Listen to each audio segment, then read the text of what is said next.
We know that chlorine can strip the natural oils from your hair, making it dry and brittle. Also, regular exposure to chlorine can make the hair more porous and allows the chlorine to sink in, compounding these negative effects as well.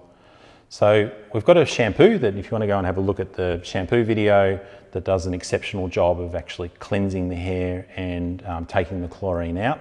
But we've also got this matching conditioner that helps nourish and restore condition back to the hair as well.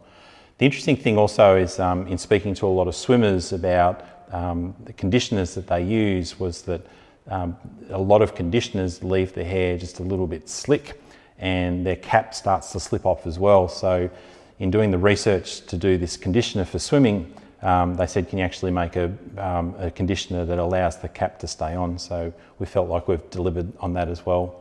So for all these reasons, we've put together a very deep, nourishing, rich conditioner that is slightly matte specifically for chlorine affected hair. There's a number of hero ingredients we've got in our conditioner.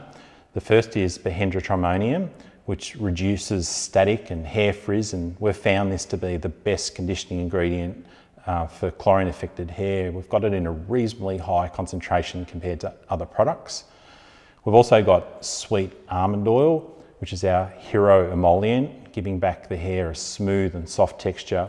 It's also known to strengthen and repair it, making it more resilient to further chlorine exposure and stress.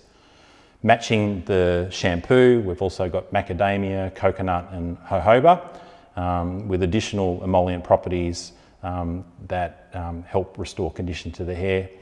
And then two very Australian ingredients, lemon myrtle, that's just got a wonderful zing, fresh scent, that's great for dry and damaged scalps and skin as well as the hair, and Kakadu Plum that is super rich in vitamin C. So in applying this product, the first thing to do is to apply the shampoo. Please go and have a look at the shampoo product and also the video on this if you haven't already, to see how that should be used and applied. And then you use the you use this conditioner repair afterwards as well. You use it just like a normal conditioner. We'd suggest leaving it in for between 3 and 5 minutes to really let that conditioner penetrate through that hair, and repeat if needed. One of the most common questions we get about this product is, can you use it as an everyday conditioner? For sure you can. If you've got dry and brittle hair, this is a product that will work great.